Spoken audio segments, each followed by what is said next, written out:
eh, petahana itu jika pecah kongsi, maka suaranya juga akan terbagi. Nah, dalam hal di Sumatera Selatan, karena Pak Herman Deru dan Pak Muhammad Yahya ini pecah kongsi, ya suaranya terbagi. Perolehan 48% Pak Herman Deru dengan 21% Pak Muhammad Yahya dan undecided voternya itu masih 21%, itu menggambarkan keterpecahan suara tadi. Karena kalau misalnya Pak Herman Deru ini tetap dengan Pak Mawardi, saya rasa angkanya akan jauh lebih tinggi lagi.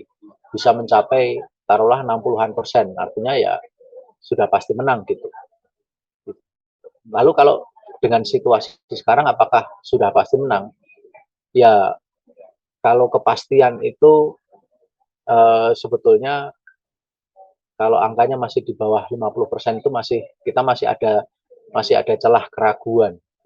Tapi kalau sudah di atas 50%, apalagi mendekati 70%, seperti kasus di Jawa Barat, saat ini kan Deddy Mulyadi itu kan elektabilitasnya sekitar 70-an% dari berbagai lembaga survei, masuk di lembaga survei kami.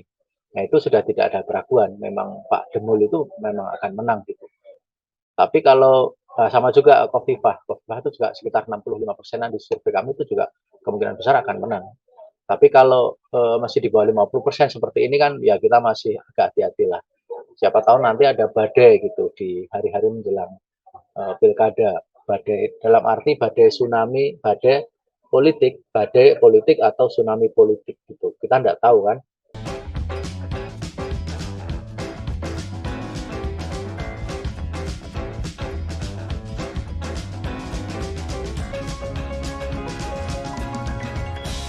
Oke, hai semua teman-teman sekalian. Senang sekali saya kembali bisa menghadirkan seorang peneliti senior di Litbang Kompas. Beliau adalah Mas Toto Suryaningtyas. Apa kabar, Mas? Halo, kabar baik. Kabar baik Mbak Alhamdulillah. Beni, kabar baik rekan-rekan para audiens. Oke. Beberapa hari lalu, tanggal 17 ya kalau nggak salah ya, Ya, di mau dibilang dikejutkan atau enggak, tapi kenyataannya adalah ada hasil survei dari Litbang Kompas yang dilakukan secara independen, boleh dibilang seperti itu ya Mas ya. ya Artinya independen. tidak tidak berdasarkan pesanan siapapun gitu ya. Tidak, ini biaya sendiri. Tidak, ya biaya sendiri dari Kompas, dan Kompas kita tahu betapa kredibelnya gitu ya. Hasilnya adalah ini kita tentu bicara kalau soal survei Litbang Kompas tentu adalah hasil survei. Hasil survei yang dilakukan oleh Litbang Kompas ini berlangsung dari tanggal ke berapa nanti Mas Toto yang menjelaskan. Hanya yang membuat publik itu apa ya? Mungkin merenung-renung atau mungkin terdrive juga oleh hasil survei itu atau mungkin justru menggugat adalah nomor satu paslon GUP dan Wagubnya Pak Herman Deru dan Ci Ujang itu pada posisi pertama 48,9. Kemudian Era atau Edi Santana dan Kiki ya panggilannya Kiki itu ada pada angka 8,1%. Dan kemudian paslon nomor 3 yaitu Pak Mawardi Yahya dan Mbak Anita Nuringhati itu ada pada angka 21,6%. Nah, banyak faktor yang bisa dibaca ketika Litbang Kompas merilis hasil survei ini. Bagi pihak nomor satu tentu ini kabar menggembirakan, ya kan? Bagi pihak nomor tiga pasti bukan hal menggembirakan. Bagi pihak nomor dua bisa jadi ini juga sebagai pemecut semangat gitu ya. Nah, Mas Toto, silakan deh Anda membeberkan kepada masyarakat Sumsel sebenarnya apa sih yang bisa dibaca dari hasil survei itu? Silakan, Mas. Terima kasih Mbak Weni. Pertama-tama survei ini dilakukan di tanggal 2 sampai dengan 7 November 2024. Jadi di tanggal itu mungkin baru debat sekali atau ya gitu. Jadi atau malah belum debat. Saya agak lupa tanggalnya. Saya sempat mengikuti debatnya tapi tidak lengkap. Sudah Jadi debat 2 kali, Mas. tanggal 2 sampai Sudah 7 debat. November. Oh, oke. Lupa saya juga. Nah, survei ini dilakukan terhadap 400 responden yang ada di seluruh wilayah di Sumatera Selatan. Angka simpangannya memang cukup besar, 4,90 ya. Maaf, ya 4,90 plus minus ya. Nah, kenapa ini hanya 400 ya? Karena ini kami sendiri yang biayai 400 responden. Kalau mau angka simpangannya lebih kecil sebetulnya bisa dengan 800 responden atau bahkan 1000 responden gitu. Baik 400, 800 maupun 1000 itu semuanya bisa mewakili suara publik Sumatera Selatan secara agregat. Jadi melihatnya secara agregat tuh ya satu kumpulan besar gitu. Jadi tidak dipotong-potong seenaknya. Bisa tetapi hati-hati motong-motongnya. Nah, tapi 400 ini karena relatif lebih sedikit, separuhnya dari 800 atau bahkan lebih sedikit lagi daripada 1000 responden, ya otomatis kita motong-motongnya menjadi lebih sensitif gitu, harus lebih hati-hati. Itu pertama, jadi pengambilan surveinya tanggal 2 sampai dengan 7 November, kemudian sampling errornya itu 4,9, kemudian ini semua dibiayai oleh Litbang Kompas, jadi tidak ada pembiayaan dari tempat lainnya. Pengambilan sampelnya secara acak, secara sistematik, multistage, seperti lazimnya survei-survei elektabilitas yang dilaksanakan oleh lembaga-lembaga survei saat ini. Rata-rata metodenya sama, karena bahan ininya juga sama, bahan populasinya. Nah, tadi sudah disebutkan oleh Mbak Weni tentang tingkat elektabilitas.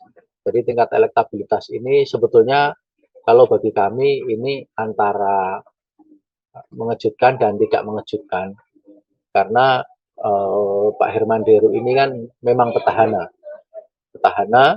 kemudian kalau secara tadi disebutkan ya, Pak Herman Deru 48,9, Pak Edi Santana itu 8,1, lalu Pak Mardiaya 21,6.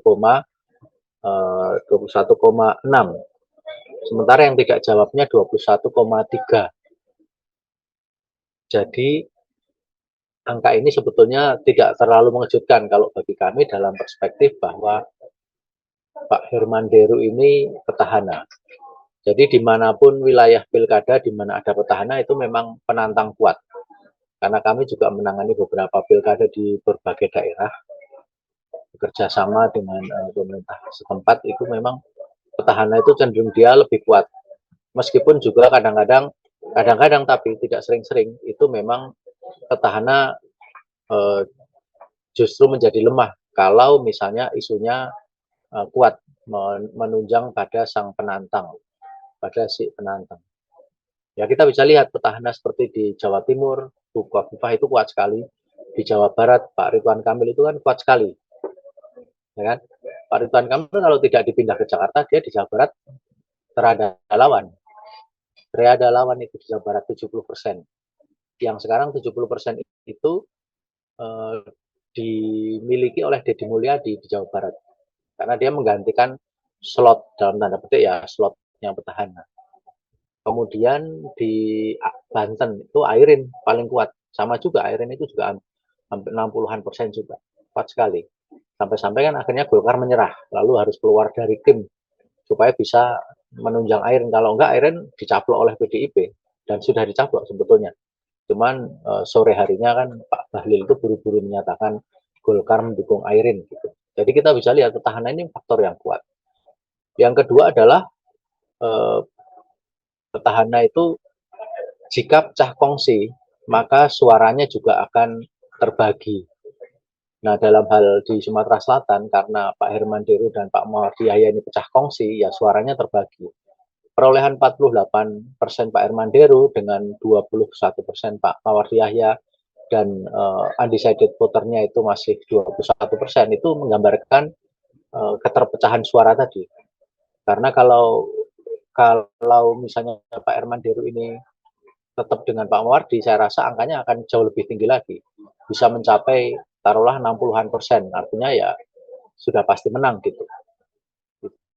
Lalu kalau dengan situasi sekarang apakah sudah pasti menang? Ya kalau kepastian itu sebetulnya kalau angkanya masih di bawah 50% itu kita masih ada celah keraguan. Tapi kalau sudah di atas 50%, apalagi mendekati 70%, seperti kasus di Jawa Barat saat ini kan Deddy Mulyadi itu kan elektabilitasnya sekitar 70-an persen dari berbagai lembaga survei, masuk di lembaga survei kami. Nah itu sudah tidak ada keraguan, memang Pak Demul itu memang akan menang gitu.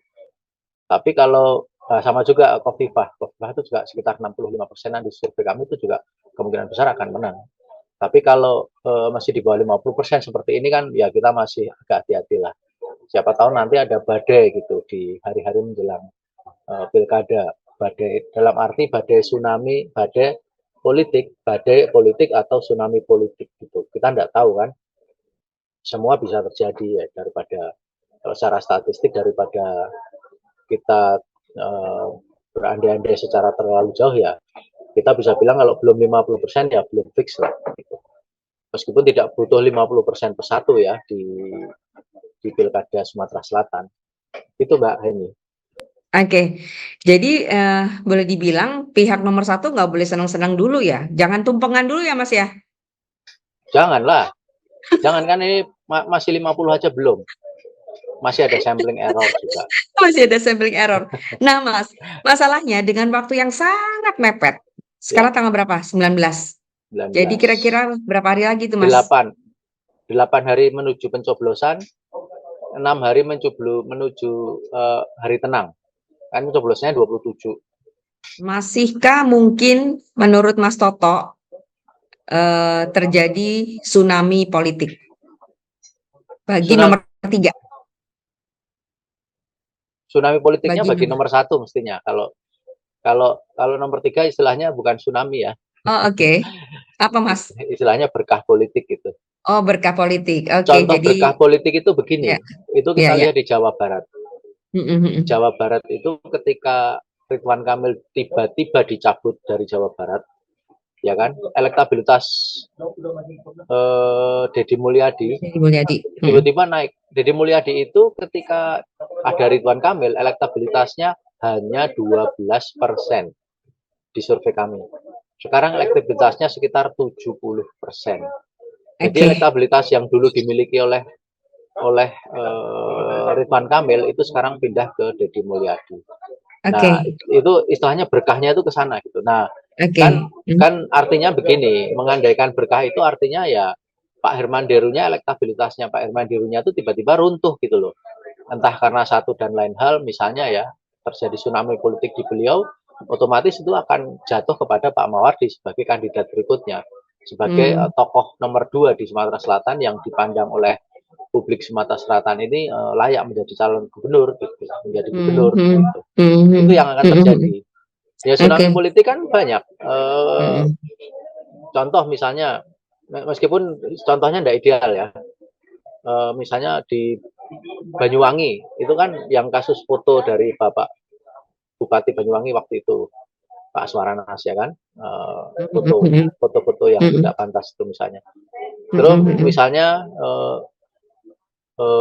kasus Pilkada Buton Selatan tahun 2019, di mana Umar Sanusi itu calon bupatinya itu ditangkap kejaksaan di KPK atau kejaksaan saya agak lupa di Bandara Suta di Tangerang. Oke. Tapi kasusnya tidak ideal. Jadi kalau dalam kasus Aswar Anas lalu terjadi itu keruntuhan elektabilitas. Tapi kalau dalam kasus Umar Sanusi ini di Buton Selatan tidak terjadi. Beliau tetap menang meskipun yang dilawan kotak kosong. Yang maju lalu wakilnya. Kasusnya.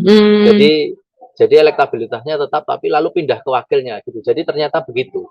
Jadi orang nomor 2 yang dipandang sebagai tokoh yang layak itu lalu akhirnya menjadi bupati di sana. Nah, Oke. ini kalau berharap itu ya Pak Mawardi berharap durian runtuh dari elektabilitas ya harapannya tentunya terjadi tsunami politik di Pak Herman Deru kalau misalnya itu yang diharapkan. Nah, Mas, bisa nggak berkah politik bagi nomor 3 itu ketika misalkan Pak Mawardinya berhasil ketemu Pak Prabowo sebagai ketum Gerindra? Kalau itu namanya bukan berkah politik, tetapi itu namanya political endorsement. Jadi itu dukungan politik dan itu seharusnya secepatnya dilakukan dan itu kan sudah saya tulis juga di koran Kompas di hari Sabtu kemarin minggu lalu bahwa ya yang bisa menaikkan itu sebetulnya ya citra bahwa beliau didukung oleh tim plus karena kan orang tidak tahu. Saya rasa juga tidak banyak orang tahu juga mungkin karena begini karakter sosiodemografis di Sumatera Selatan ini agak sedikit lebih tradisional atau lebih tingkat pendidikannya lebih bawah dibanding pemilih di Pulau Jawa ya, pilkada di Pulau Jawa di apalagi di Jakarta gitu ya. Dia kelas pendidikannya udah menengah atas gitu. Jadi meskipun warnanya sudah sama tapi mungkin sosialisasi tentang Pak Mawardi itu dari tim plus dan didukung oleh Pak Prabowo mungkin tidak ada. Apalagi kalau ada ya terutama Pak Prabowo lah karena kalau Pak Jokowi meskipun kuat tapi dia pengaruhnya mungkin tidak sebesar Pak Prabowo di Sumatera Selatan.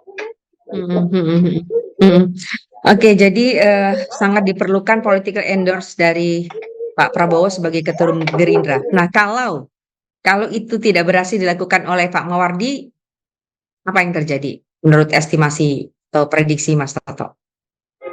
Tingkat elektabilitasnya tidak jauh berbeda dari apa yang terjadi sekarang. Jadi tetap 21,6. Ya, kecuali petahana itu jika pecah kongsi, maka suaranya juga akan terbagi. Nah, dalam hal di Sumatera Selatan, karena Pak Herman Deru dan Pak Mawardi Yahya ini pecah kongsi, ya suaranya terbagi.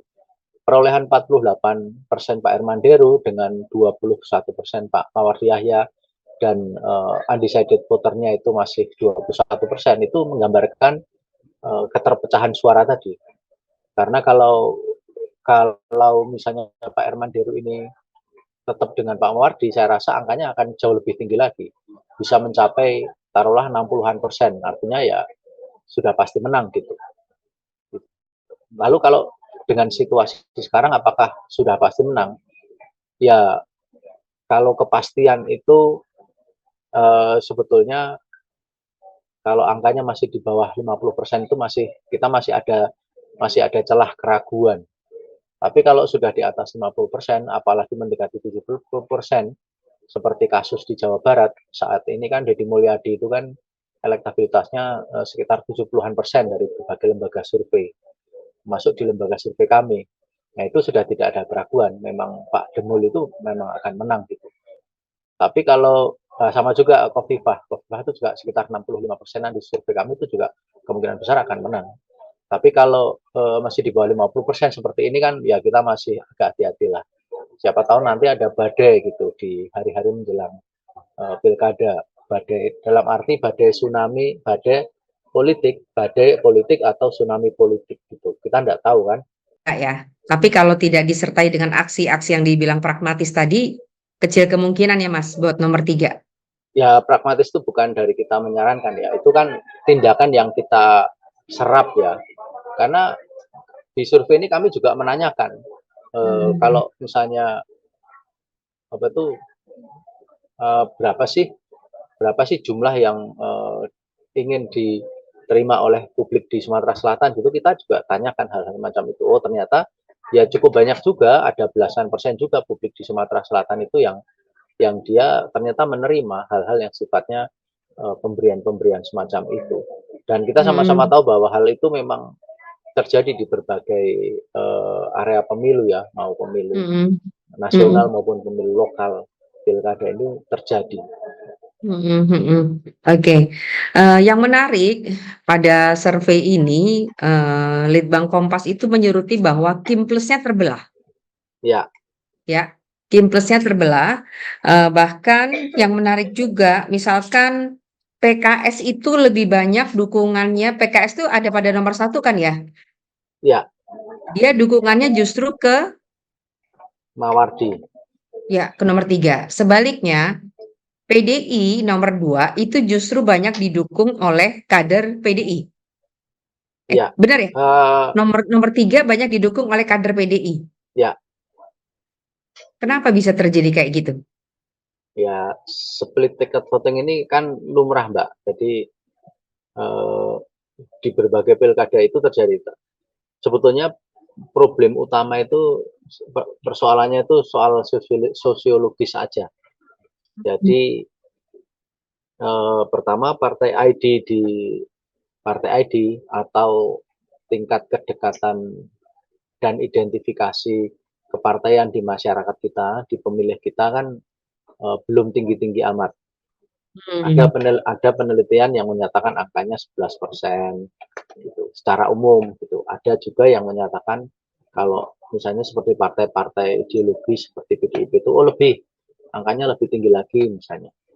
Bukan bukan 11%, tapi misalnya lebih tinggi lagi gitu.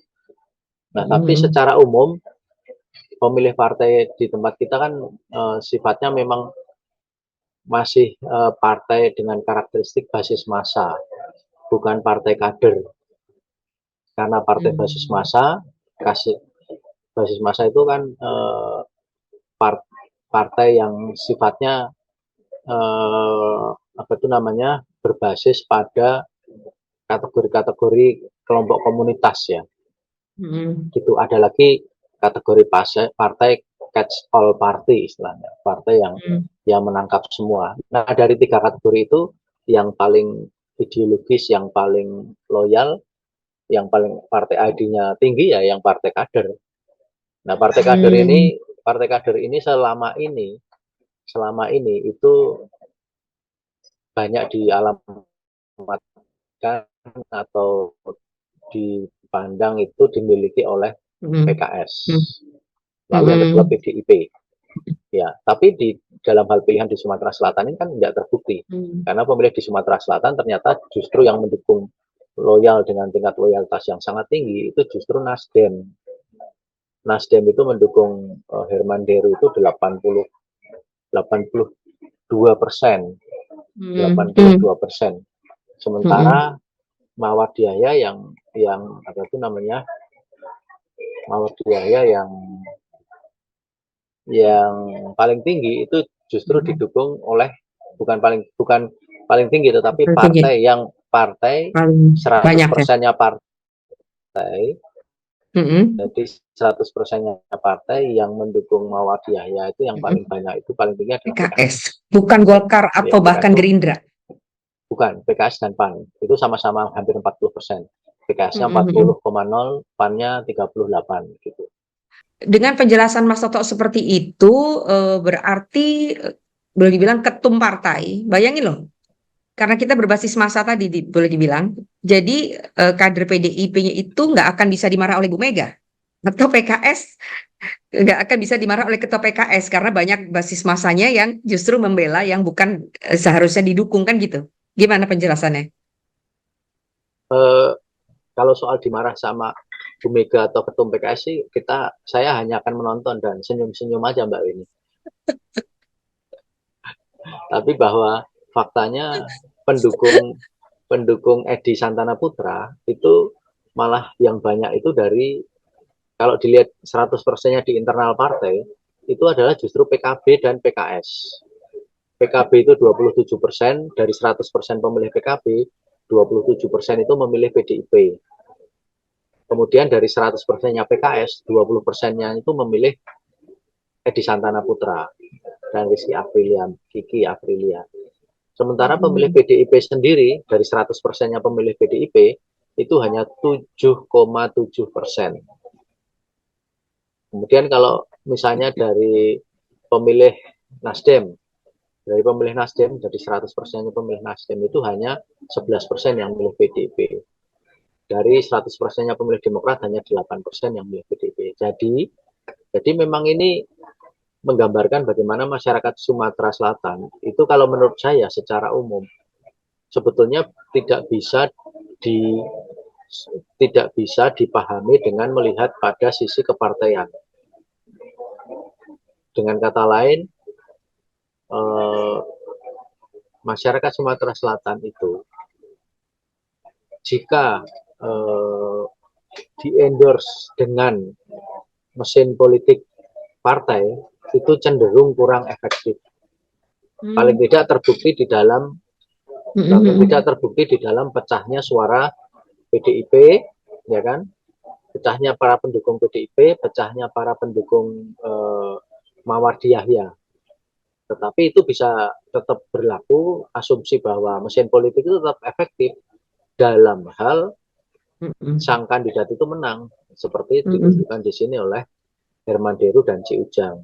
Karena Herman Deru itu total didukung oleh 80% pendukung Nasdem, kemudian 62% pendukung Golkar, yang harusnya pendukung Golkar ini kan Mawardi nih. Iya. Kemudian 52% pendukung Demokrat, Demokrat memang koalisinya Nasdem kan, gitu. Kemudian Gerindra 42% mendukung Herman Deru, padahal Gerindra kan harusnya juga ke Mawardi, gitu. Jadi pendekatan penjelasan dengan pendekatan kepartaian untuk melihat elektabilitas kandidat dalam pilkada Sumsel agaknya kurang sesuai, kurang tepat karena biasnya terlalu besar. Dari 3 kandidat itu yang tepat hanya satu, yaitu sang sang betul pemenang ya dalam tanda petik. Jadi sang peraih angka tertinggi. Sementara untuk 2 kandidat lainnya itu berantakan, artinya kesana kemari gitu tingkat elektabilitasnya. Itu menggambarkan bahwa mesin politik partai politik itu bukannya enggak bekerja ya, tetapi tidak bisa diterangkan dengan citra elektabilitas yang tergambar dari survei ini. Gitu. Apakah karena tadi yang saya nyatakan partai ID Sumatera Selatan itu mungkin lebih rendah lagi, atau hanya hanya hanya hanya segitu, misalnya hanya berapa persen gitu, 11% atau 10% misalnya, atau karena ada aspek-aspek yang lain yang sebetulnya lebih bisa menjelaskan kenapa Herman Deru ini menang gitu. Tapi kalau dari aspek partai politik tidak bisa, karena partai politik hanya bisa menjelaskan kemenangan Herman Deru itu dari Nasdem dan Demokrat. Sementara yang partai-partai lain gitu, Mbak. Undecided voters masih ada 21% Ya, ya Mas ya. 21,3. Kita akan kita akan ada satu kali debat lagi. Apakah itu bisa berpengaruh? Dan kemudian eh, tipikal orang Sumatera Selatan kalau dari survei itu, apakah undecided itu juga bisa berpengaruh? Tolong Mas Toto juga merewind ketika 5 tahun yang lalu Mas Toto, Litbang itu bikin survei terhadap Herman Deru juga ya Mas ya, Dodi Reza kan? Ya, Ya, itu angkanya gimana tuh? Saya lupa. Tapi saya ingat saya Dodi Reza yang menang waktu itu surveinya. Tapi yang menang Herman Deru. Bener nggak sih? Lupa aku. saya Hah? lupa, saya belum baca, Mbak. Iya bener kan? Lupa tapi aku, Mbak. Aku belum baca yang hasil itu. Heeh. Oke, Mas Toto. Ini ada sejumlah apa ya skeptis ya semacam itu bahwa nomor satu itu selama kepemimpinannya dianggap tidak memajukan Sumsel. Ini persepsi ya. Persepsi, bukti-bukti, data juga ada pasti kan. Dianggap tidak memajukan Sumsel dibandingkan tentu gubernur yang terdahulu. Dan itu sudah menjadi bahan kampanye juga gitu ya bagi nomor 2 dan 3. Tetapi kok kalau kita melihat hasil survei, ya kan, itu tetap saja Herman Deru ada pada posisi paling atas. Jadi Anda membacanya seperti apa, Mas? Eh, Pertama soal soal kapital petahana tadi yang saya nyatakan di depan, di mana kapital petahana itu dalam arti kapital citra politik itu tertanam masih lebih kuat di masyarakat. Ya kalaupun misalnya petahana ini melakukan dianggap ya misalnya memiliki kelemahan-kelemahan dalam dalam kebijakan politik di Sumatera Selatan dalam hal ini, misalnya pembangunan era Herman Deru dibandingkan dengan pembangunan di era Alex Nurdin misalnya. Tapi kan hal itu eh, apakah sudah tersosialisasikan kepada masyarakat? Gitu. Apakah hal itu juga sudah memberikan magnitud atau dampak yang mengubah gitu di masyarakat. Karena Pak Hermanderu ini kan serangan daratnya dikenal kuat gitu. Jadi pendekatan man to man, kemudian man to komunitas itu kan kuat. Jadi kalau menurut saya pertama-tama adalah soal kapitalnya tadi yang masih mampu dalam tanda petik itu dijaga gitu loh. Padahal kapitalnya itu sebetulnya punya kelemahan, tapi lebih masih mampu dijaga oleh dia, oleh Pak Hermanderu. Kemudian juga yang kedua, sebetulnya dengan angka elektabilitas 48 ini, 48,9 ini sebetulnya tidak setinggi pilihan sebelumnya.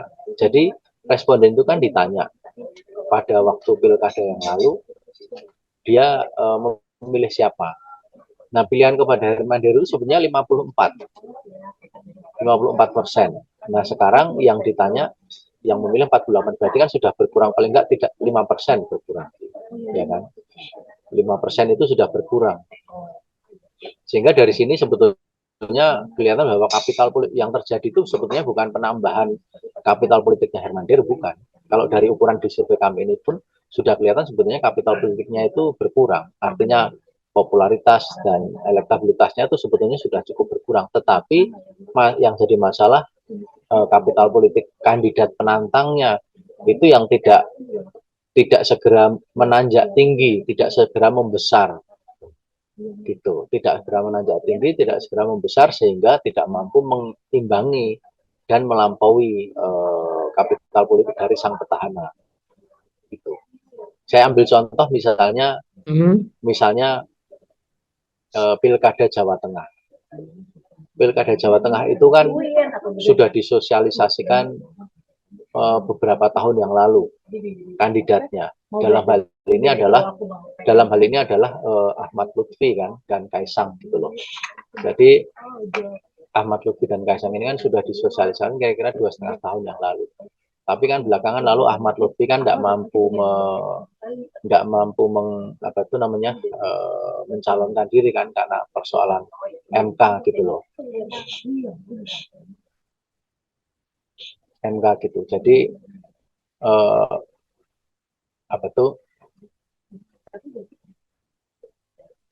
penantangnya dalam hal ini adalah Andika. Itu sebetulnya kan sosok yang ya meskipun dia sosok nasional yang dikenal nasional, tapi kan di Jawa Tengah sebetulnya namanya sebetulnya belum masuk Andika itu namanya. Ketika kita survei di survei bulan Juni kemarin di survei Teropong Jawa Tengah itu Andika itu enggak masuk, bahkan Hendi itu Hindrar Prihadi yang jadi wakilnya ya itu baru 2%. Yang 1, 2, 3 itu semua adalah 1 Kaisang, 2 Ahmad Lutfi, 3 Taj Yassin. 8%, 7,8%, 6% gitu. Saya ingat karena saya juga memegang pilkada Jawa Tengah.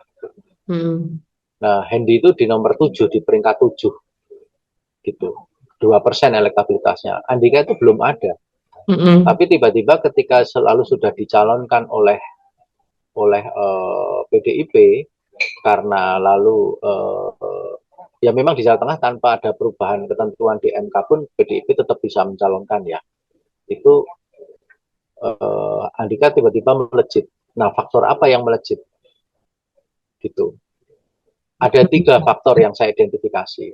1 faktor sosiologis, yaitu di mana Andika itu dimasukkan sebagai sosok aparat.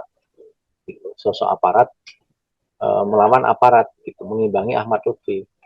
Kemudian juga bahwa Andika itu masuk ketika Kaisang tidak jadi masuk. Nah, itu sangat meringankan bebannya Andika. Sehingga otomatis Pak Ahmad Lutfi yang tadinya itu terkonotasi sebagai orangnya Jokowi langsung menjadi orang biasa karena Kaisang nggak jadi maju.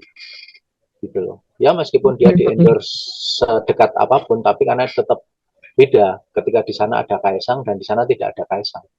Bahkan saya bisa bilang bahwa sebetulnya misalnya seperti Pilpres kemarin, kalau tidak ada Gibran di sana ya Pak Prabowo itu tidak akan menang juga.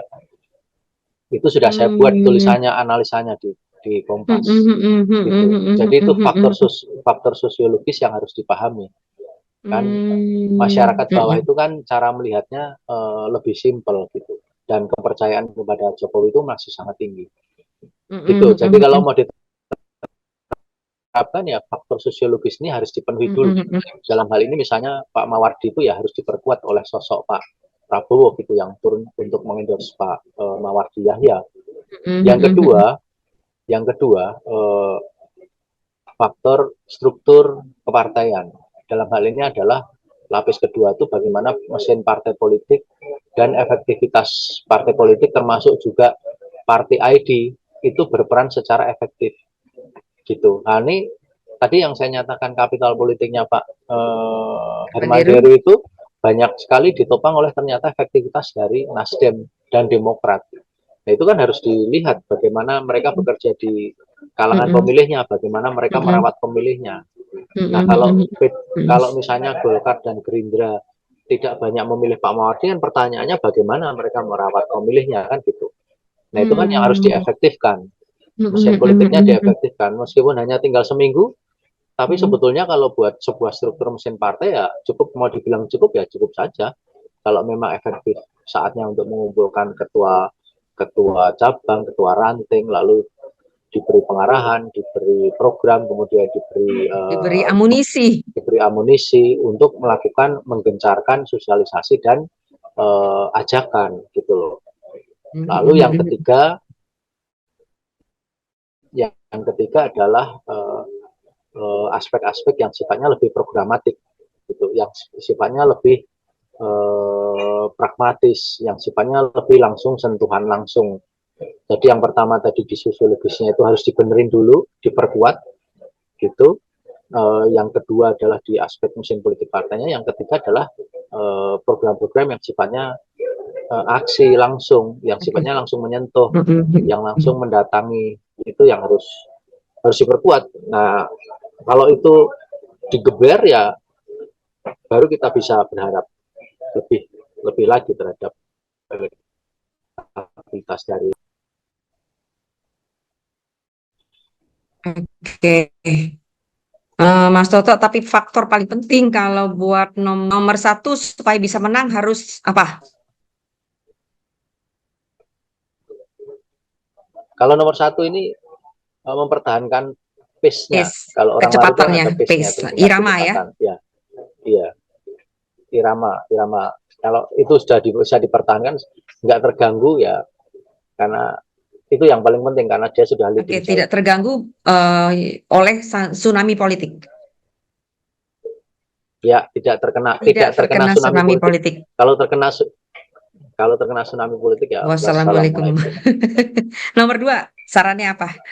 Meskipun jauh banget ya, tapi kan orang melihat sosok Edi Santana nih, benar kata slogan dia, era baru gitu. Gimana Anda melihatnya? Nomor 2 ini kekurangan sosok. Jadi PD ini seperti kehilangan semangatnya. Padahal Sumatera Selatan itu kan salah satu basis PDIP. Kalau menurut saya gampangannya adalah Ibu Mega harus turun ke Sumatera Selatan untuk membantu Pak Edi. Kasihan, supaya paling tidak jangan 8% lah, masa 8%. PDI kan partai besar. Nomor 3, Mas. Kalau nomor 3 tadi, Pak Mawardi itu sebetulnya punya basis pemilih kan. Basis pemilih yang loyal, kemudian basis Golkar dan Gerindra tampaknya masih harus lebih diefektifkan. Kenapa Golkar dan Gerindra itu tidak cukup kuat mendukung beliau gitu. Dan itu tadi endorse dari Pak Prabowo. Oke. Teman-teman sekalian, itu tadi analisa Mas Toto Suryaningtyas dari Litbang Kompas. Kita akan tunggu 27 November hasilnya seperti apa. Ya Mas ya. Terima kasih banyak Mas Toto. Ya. Sampai ketemu.